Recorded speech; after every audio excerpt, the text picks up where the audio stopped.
आज 27 जनवरी 2023 साकार बाप दादा की मुरली। प्यार के सागर, आनंद के सागर, सुख के सागर हमारे मीठे मीठे बाबा बोले, मीठी बच्ची पारस बुद्धि बनने के लिए बाप जो समझाते हैं उसे अच्छी तरह से समझाना है, स्वयं में धारण कर दूसरों को कराना है। मीठे बच्चे पारस बुद्धि बनने के लिए बाप जो समझाता है उसे अच्छी तरह से समझाना है, स्वयं में धारणा कर दूसरों को कराना है। प्रश्न है, कौन सा एक राज बहुत ही गुह्य, गोपनीय और समझाने का है? कौन सा एक राज बहुत ही गुह्य, गोपनीय और समझने का है? उत्तर है, निराकार बाप सभी का माता पिता कैसे बनते हैं, वह सृष्टि की रचना किस विधि से करते हैं, यह बहुत ही गुह्य और गोपनीय राज है। निराकार बाप माता बिगर सृष्टि तो रच नहीं सकते, कैसे वह शरीर धारण कर उसमें प्रवेश कर उनके मुख से बच्चे अडॉप्ट करते हैं। यह ब्रह्मा पिता भी है तो माता भी है। यह बात बहुत ही समझकर सिमरन करने व स्मृति में रखने की है। गीत है, तुम ही हो माता, तुम ही हो पिता। ओम शांति। जिसको माता पिता कहते हो तो जरूर फरमान पिता ही करेंगे। यह तो माता पिता कंबाइंड है। यह बात मनुष्य के लिए समझना बड़ा डिफिकल्ट है और यही मुख्य बात है समझने की। निराकार परमपिता परमात्मा जिसको पिता कहा जाता है उनको माता भी कहते हैं। यह वंडरफुल बात है। परमपिता परमात्मा मनुष्य सृष्टि रचेगा तो माता जरूर चाहिए। यह बात बड़ी गुह्य है और कोई की बुद्धि में कभी आ न सके। अब वह है सभी का बाप, माता भी जरूर चाहिए। यह पिता तो है निराकार, फिर माँ किसको रखे? शादी तो नहीं की होगी। यह तो अति गुह्य गोपनीय समझने की बात है। नए नए तो समझ न सके, पुराने भी मुश्किल समझकर और उस स्मृति में रहते हैं। बच्चे भी माँ बाप की स्मृति में रहेंगे ना। भारत में लक्ष्मी नारायण को भी कह देते हैं तो माता पिता, तो राधे कृष्णा के आगे भी जाकर कहते तो माता पिता। अब वह तो है प्रिंस प्रिंसेस, उन्हों को माता पिता कोई बेसमझ भी ना कहे। मनुष्य की तो कहने की टेव माना आदत पड़ गई है, परंतु यह बात ही न्यारी है। लक्ष्मी नारायण को तो उनके बच्चे ही कहेंगे तो माता पिता। मनुष्य समझते हैं जिसके पास बहुत धन है, महल मरिया है, वह स्वर्ग में है। उन्हों के बच्चे कहेंगे हमारे माँ बाप के पास बहुत सुख है, जरूर आगे जन्म में कुछ अच्छे कर्म किए हैं। अच्छा, यह जो गाया जाता है तो माता पिता परम पिता परमात्मा रचयिता तो एक है, जिसके हम बच्चे हैं वह भी निराकार है। हम आत्माएं भी निराकार है, परंतु निराकार फिर सृष्टि कैसे रचते हैं? माता बिगड़ तो सृष्टि रची नहीं जा सकती। वंडर है सृष्टि रचने का। एक तो परम पिता, एक तो परमात्मा रचयिता है नई दुनिया का, पुरानी दुनिया में आकर नई दुनिया रचते हैं। परंतु कैसे रचते हैं? यह बड़ी गुह्य बात है जो निराकार को हम माता पिता कहते हैं। बाप खुद समझाते हैं, मैं बच्चों को अडॉप्ट करता हूँ। पेट से बच्चे निकलने के बाद ही नहीं, इतने ढेर बच्चे पेट से कैसे निकलेंगे? तो कहते हैं मैं इस शरीर को धारण कर उसके मुख द्वारा बच्चे अडॉप्ट करता हूँ। यह ब्रह्मा पिता भी है, मनुष्य सृष्टि रचने वाला, और माता भी है जिसके मुख से बच्चे अडॉप्ट करता हूँ। इस रीति बच्चों को अडॉप्ट करना यह सिर्फ बाप का काम है। सन्यासी तो कर न सके, उन्हों के ही जिज्ञासु फॉलोअर शिष्य। यह तो हुई रचना की बात, तो बाबा इनमें प्रवेश करते। यह है मुख्य वंशावली जो कहते हैं तुम मात पिता, तुम माता यह सिद्ध हुई। यह बाप इसमें प्रवेश हो रचते हैं। यह बूढ़ा प्रजापिता भी ठहरा, फिर माता भी बूढ़ी ठहरी। बूढ़ी ही चाहिए ना। अब बच्चों को मात पिता को याद करना पड़े। उनकी तो प्रॉपर्टी है नहीं, तुम बनते हो वारिस, इसलिए इनको बाप दादा कहते हैं। तुमको प्रजापिता ब्रह्मा से प्रॉपर्टी नहीं लेनी है। यह दादा माना ब्रह्मा भी उनसे लेते हैं। उनको दादा भी तो माता भी कहा जाता है। नहीं तो मात पिता कैसे सिद्ध हो? मात पिता बगैर बच्चे कैसे हो? यह बड़ी गुह्य समझाने और सिमरन करने की बात है। बाबा आप माता पिता, बाबा आप मात पिता हो। इस माता द्वारा हमने जन्म लिया है। बरोबर वर्षा भी याद आता है। याद उस बाप को करना है। ज्ञान से तुम समझ भी सकते हो कि कैसे बाप पति दुनिया में आते हैं। कहते हैं जिसमें प्रवेश करता हो यह हमारा बच्चा भी है, तुम्हारा बाप भी है और फिर माता भी है। तुम हो गए बच्चे तो बाप को याद करने से वर्षा मिलता है। माता को याद करने से वर्षा नहीं मिलेगा। निरंतर उस बाप को याद करना है, बाकी शरीर को भूलना है। यह ज्ञान की बातें समझने की है। बाप पुरानी दुनिया में आकर नई दुनिया रचते हैं, पुराने को खलास कर देते हैं। नहीं तो कौन खलास करे? गाया भी हुआ है शंकर द्वारा पुरानी दुनिया का विनाश यह ड्रामा में नूत है, इसलिए गायन में भी आता है। गाया भी हुआ है शंकर द्वारा पुरानी दुनिया का विनाश यह ड्रामा में नूत है, इसलिए गायन में भी आता है। तुम बच्चे जानते हो हमारे लिए नई राजधानी बन रही है, विनाश की फुल तैयारी है। तुम इतने ढेर हो, सब रजाई पद पा रहे हो। ऐसे नहीं अंधश्रद्धा से मान लिया है। कोई ने कहा राम की सीता चुराई गई। सत्य कोई भी बात न समझो तो समझने की कोशिश करो, नहीं तो बेसमझ के बेसमझ रह जाओगे। भक्ति मार्ग में तो अल्पकाल का सुख मिलता है, उसका फल उस ही जन्म में व दूसरे जन्म में अल्पकाल के लिए मिल जाता है। तीर्थ यात्रा पर जाते हैं, कुछ समय तो पवित्र रहते हैं, पाप नहीं करते, दान पुण्य भी करते हैं। इसको काक विष्टा के समान सुख कहा जाता है। यह तुम बच्चे ही समझ सकते हो, क्योंकि तुम बंदर से बदल मंदिर लायक बने हो। सतयुग में तुम पारस बुद्धि थे, क्योंकि पारसनाथिनी का राज्य था। सोने के महल थे, अब तो पत्थर ही पत्थर है। पारस बुद्धि से पत्थर बुद्धि कौन बनता है? 5 विकार रूपी रावण जब सब पत्थर बुद्धि बन पड़ते हैं, तभी फिर पारस बुद्धि बनाने वाला बाप आते हैं। कितना सहज समझकर समझाते हैं, बीज और झाड़। बाकी डिटेल तो समझाते रहते हैं, समझाते रहेंगे। नटशेल में कहते हैं बाप को याद करो जिससे वर्षा मिलता है। माता को याद करने की ज़रूरत नहीं।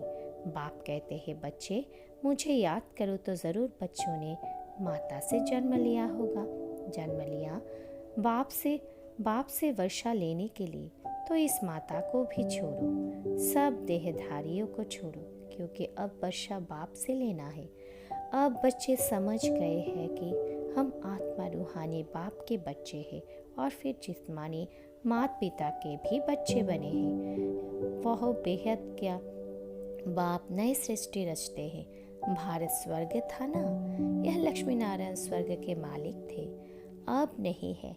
बेहद का बाप समझाते हैं तुम हर जन्म में हद का वर्षा लेते आए हो।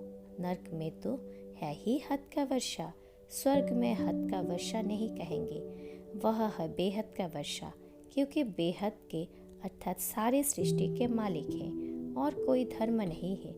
हद का वर्षा शुरू होता है द्वापर से, सतयुग में है बेहद का। तुम प्रारब्ध भोगते हो, यह तुमको बेहद के बादशाही है। यथा राजा रानी तथा प्रजा भी कहेंगे हम सारे सृष्टि के मालिक हैं। अभी तो प्रजा ऐसे नहीं कहेंगे कि हम सारी सृष्टि के मालिक हैं। अभी तो हंदे लगी पड़ी है। वह कहते हैं हमारे पानी के अंदर नहीं आ सकता, यह टुकड़ा हमारा है। यह प्रजा भी कहेंगे हम विश्व के मालिक हैं। हमारे महाराजा महारानी लक्ष्मी नारायण भी विश्व के मालिक। यह अभी हम समझते हैं कि वह एक ही राज्य रहता है, वह है बेहद की बादशाही। भारत क्या था कि इसकी बुद्धि में भी नहीं है। तुम बच्चों को अब शिक्षा मिलती है कि बेहद के बाप से वर्षा लो। हम कहते हैं तो जरूर हम ले रहे हैं। बेहद का बाप है ही स्वर्ग का रचयिता। गाया भी जाता है 21 पीढ़ी राज्य भाग्य। पीढ़ी क्यों कहते हैं? क्योंकि वहाँ भूरे होकर मरेंगे। यह अकाले मृत्यु नहीं होगा। माताएं कभी विधवा नहीं बनेंगे। रोना पीटना नहीं होगा। यह तो कितना रोते पीटते हैं। वहाँ बच्चों को भी रोने की दरकार नहीं। यह तो बच्चों को रुलाते रहते हैं कि मुख बड़ा हो। वह ऐसी बात नहीं। यह तो सब बच्चे समझते हैं कि हम अभी बेहद के बाप से कल्प पहले मिसल वर्षा ले रहे हैं। 84 जन्म पूरे हुए, अब जाना है। निरंतर बाप और वर्षे को याद करने से विकर्म विनाश होंगे। मन मना भाव का अर्थ कितना सहज है।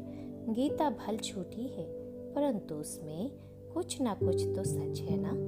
मुझ अपने बाप को याद करो। श्री कृष्ण तो ऐसे नहीं कहेंगे कि मुझे याद करो, तुमको मेरे पास आना है।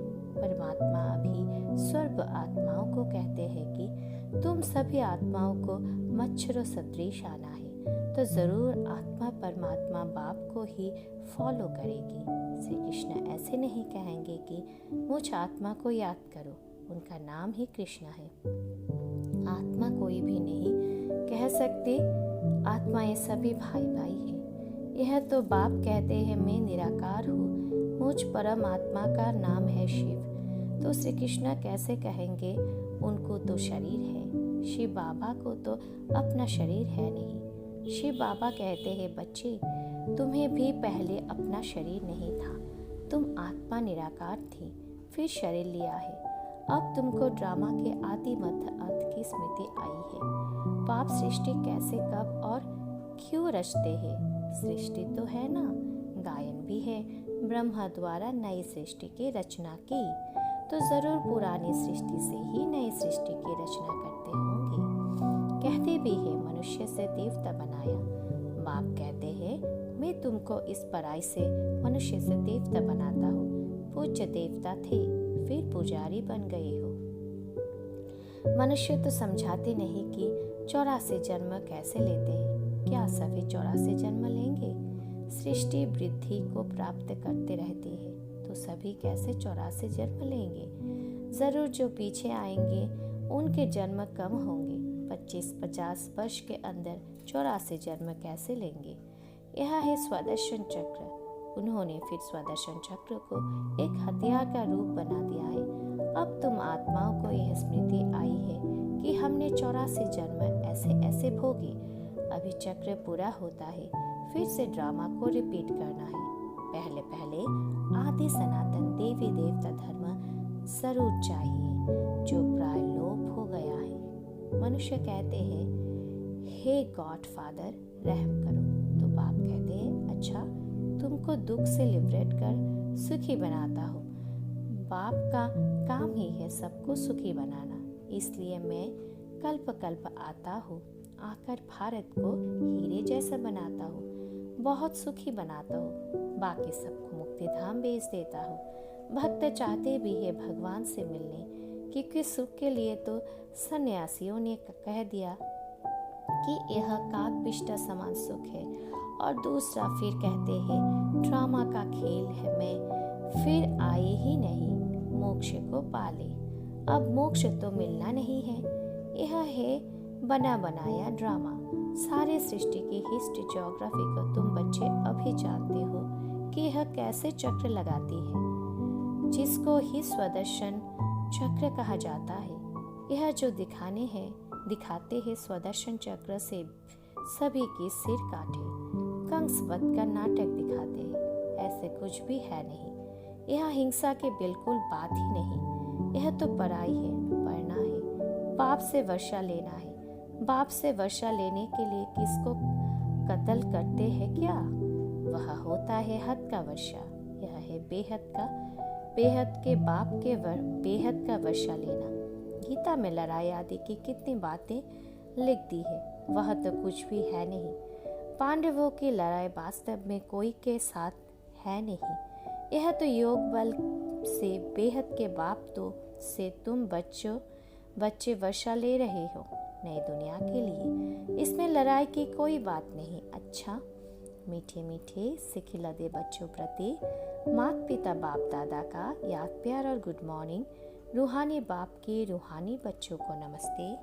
हम रूहानी बच्चों के रूहानी माता पिता बाप दादा को भी याद प्यार गुड मॉर्निंग और नमस्ते नमस्ते नमस्ते बाबा।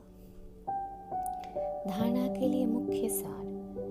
नंबर 1, बाप से 21 पेरी का वर्षा लेने के लिए निरंतर बाप और वर्षे को याद करने का पुरुषार्थ करना है। किसी भी देहधारी को याद नहीं करना है। नंबर 2, बुद्धि में स्वदर्शन चक्र फिराते रहना है। हम पूज्य थे, फिर पुजारी बने, 84 जन्म का चक्र पूरा किया, फिर से ड्रामा रिपीट होना है। हमें पुजारी से पूज्य बनना है। यह स्मृति ही स्वदर्शन चक्र है। वरदान है, समन्ता द्वारा समीपता की सीट ले, फर्स्ट डिवीजन में आने वाले विजय रत्न भव। समानता द्वारा समीपता की सीट ले, फर्स्ट डिवीजन में आने वाले विजय रत्न भव। विस्तार है, समय के समीपता के साथ साथ अब स्वयं को बाप के समान बनाओ। संकल्प, बोल, कर्म, संस्कार और सेवा सब में बाप जैसे समान बनना अर्थात समीप आना। हर संकल्प में बाप के साथ का सहयोग का स्नेह का अनुभव करो। सदा बाप के साथ और हाथ में हाथ की अनुभूति करो तो फर्स्ट डिवीजन में आ जाएंगे। निरंतर याद और संपूर्ण स्नेह एक बाप से ही तो विजय माला के विजय रत्न बन जाएंगे। अभी भी चांस है। टू लेट का बोर्ड नहीं लगा है। अर्थात समानता द्वारा समीपता की सीट ले, फर्स्ट डिवीजन में आने वाले विजय रत्न भव। हमेशा कंबाइंड स्वरूप। स्लोगन है, सुखदाता बन अनेक आत्माओं को दुख अशांति से मुक्त करने की सेवा करना ही सुखदेव बनना है। सुखदाता बन अनेक आत्माओं को दुख अशांति से मुक्त करने की सेवा करना ही सुखदेव बनना है। अच्छा, ओम शांति।